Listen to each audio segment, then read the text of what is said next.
उत्तर प्रदेश के जनपद मुरादाबाद के अंबेडकर पार्क में आज किसानों द्वारा एक बैठक का आयोजन किया गया, जिसमें भारी संख्या में किसान एकजुट हुए और किसानों ने 3 कृषि काले कानून बिलों को वापस के लिए सरकार से मांग की है और कहा है कि इस बार विधानसभा चुनाव में भाजपा का नामो निशान मिटा देंगे। जो सरकार किसानों की नहीं हुई वह किसी की नहीं हो सकती। साथ ही पत्रकारों से बात करते हुए किसानों ने कहा कि इस बार चुनाव में भाजपा को कोई वोट नहीं देगा और भाजपा का नामो निशान उखाड़ देंगे, जैसे कांग्रेस का किया था। जब 70 साल से चलने वाली कांग्रेस को खत्म कर दिया तो 5 साल से चलने वाली भाजपा सरकार को जड़ से उखाड़ देंगे। ज्यादा देर नहीं लगेगी किसानों को।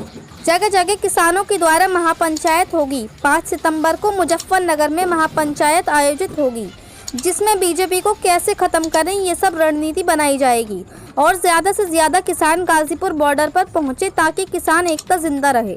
मुरादाबाद से शीतल ठाकुर की रिपोर्ट।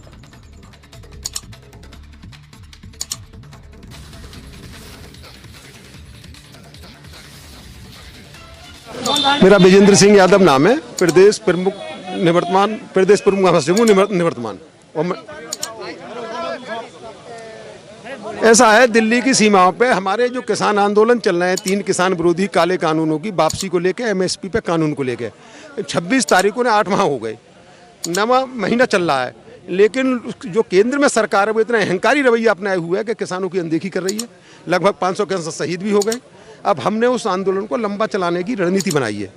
13 अगस्त को मुरादाबाद जनपद से सैकड़ों ट्रैक्टरों का काफिला गाजीपुर बॉर्डर उस धरने में शामिल होने जाएगा, मई राशन पानी की। और हमने ये तय कर लिया है कि अगर ये सरकार इस कानून को वापस नहीं लेती है तो कोई दूसरी सरकार ले, 28 मई 2024 तक आंदोलन चलाने को हम तैयार हैं।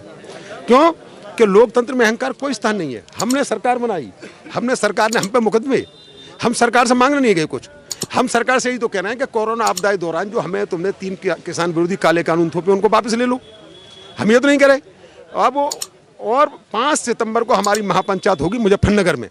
उसमें ये तय किया जाएगा हर विधानसभा सीट पर संयुक्त मोर्चा बीजेपी की खिलाफत करेगा। हम किसी पार्टी को ये नहीं कहेंगे वोट दो, केवल हमारे मोर्चाओं का काम होगा, पूरे किसानों के कार्यकर्ताओं का काम होगा कि बीजेपी को वोट मत दो, क्योंकि ये किसान विरोधी है। हरियाणा का किसान 35 रुपये हॉर्स पावर बिजली ले रहा है। उत्तर प्रदेश के किसानों को 175 रुपये बिजली मिल रही है हॉर्स पावर। हरियाणा में 85 से 90% खरीद हो रही है एमएसपी पे। उत्तर प्रदेश में मात्र 5-6% हो रही है। हरियाणा में हमारे यहाँ से गन्ना महंगा, पेमेंट महंगा। भाई ऐसी दोहरी नीति क्यों? भाई जब हरियाणा में तुम एमएसपी 90% खरीद सकते हो तो उत्तर प्रदेश में 6% क्यों? हरियाणा में बिजली तुम 35 रुपये हॉर्स पावर दे सकते हो तो उत्तर प्रदेश में बिजली 175 रुपये हॉर्स पावर किसान के लिए क्यों? क्या यहाँ का किसान केसर की खेती कर रहा है? क्या यहाँ का किसान अफीम की खेती कर रहा है? तो इन चीज़ों को सरकार को बता के और खिलाफत करेंगे और किसी भी कीमत पे इन्हें सत्ता में नहीं आने देंगे। और लोकतंत्र में अहंकार कोई स्थान नहीं होता है। किसान इनका अहंकार तोड़ेगा और किसान जीतेगा।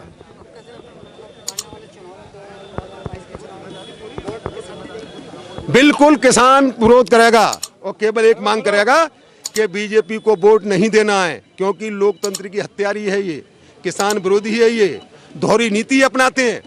वो कारण बताएंगे। पूरा संयुक्त मोर्चा और हमारे किसान हर विधानसभा पे जाके जगह जगह जाके बीजेपी को वोट ना देने की अपील करेंगे। बीजेपी को वोट ना दें, ना दें, ना दें। और इन्हें जो सत्ता में किसान पहुंचाना जानता है वो वापसी भी करना जानता है। किसान बोना भी जानता है, काटना भी जानता है। आपके टीवी के माध्यम से बना रहे हैं, किसी भी परिस्थिति में इन्हें वापस नहीं आने दिया जाएगा सत्ता में। इनका अहंकार किसान चूर करेगा। मैं पवन खटाना, मंडल प्रभारी मुरादाबाद, आज आदरणीय राकेश टिकैत जी के दिशा निर्देशों पर और प्रदेश अध्यक्ष ठाकुर राजवीर सिंह जादौन जी के आदेश के अनुसार यहाँ पर मुरादाबाद ज़िले की समीक्षा मीटिंग हुई है और आने वाली 13 तारीख को यहाँ से एक ट्रैक्टर रैली गाजीपुर जो धरना स्थल है वहाँ के लिए निकालना तय हुआ है। सभी से मीटिंग में ये बात रखी गई है कि ज़्यादा से ज़्यादा अपनी संख्या के साथ में, ताकत के साथ में गाजीपुर बॉर्डर जाएं और किसान के मुद्दे को और मजबूती के साथ उठाएं। आने वाला जो विधानसभा का चुनाव होगा उसमें बीजेपी को हम डिफीट देने की एक रणनीति बनाई जा रही है और 5 सितंबर को मुजफ्फरनगर में इसी को लेकर के एक बड़ी महापंचायत होगी, जिसमें ये क्लियर होगा कि हमें किस तरीक़ा से बीजेपी को पूरी देश से जिस तरीका से कांग्रेस को ख़त्म किया था इस देश के किसान ने, उसी तरीका से बीजेपी को भी इस देश का किसान ख़त्म करके मानेगा। वो 70 साल से राज करती थी देश पर। जब 70 साल की कांग्रेस की जड़ ये किसान उखाड़ सकता है, तो 5 साल की बीजेपी को उखाड़ने में इसको ज़्यादा देर नहीं लगेगी। रणनीति तो 5 सितंबर में बनाई जाएगी, वो तो मैं बता ही चुका हूँ। लेकिन ये निश्चित है कि जिस तरीका से ये अहंकारी सरकार किसान की बात सुनने के लिए तैयार नहीं है, इन पर जो कानून थोपे जा रहे हैं, पूंजीपतियों को लाभ दिया जा रहा है, चंद लोगों पर ही पूरी तरीके से अपनी इनायतें बरसाई जा रही हैं। जो कोई बोलता है उस पर आईडी ईडी के छापे डाले जाते हैं। आज मीडिया भी अपने आप को स्वतंत्र समझ करके काम नहीं कर पा रही है, तो इस सब को लेकर के एक रणनीति बनाई जाएगी। जो मीडिया वालों को भी परेशान किया जा रहा है, उनके साथ भी हम सपोर्ट में खड़े होंगे। और पूरी तरीक़ा से जब अगर लोकतंत्र है तो लोकतंत्र की भाषा को अपनाना पड़ेगा।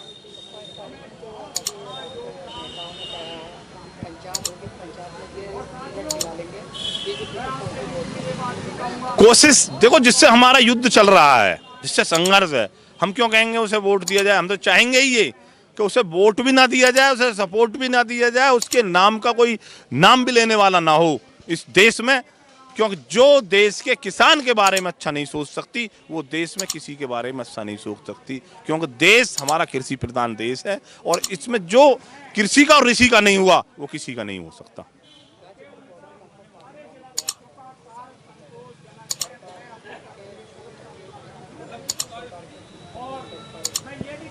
ये कहना गलत है कि जू तक की नहीं रेंगरी। सरकार अपने आप को दिखा रही है कि हम पर कोई फर्क नहीं पड़ रहा, लेकिन फर्क सबको दिख रहा है।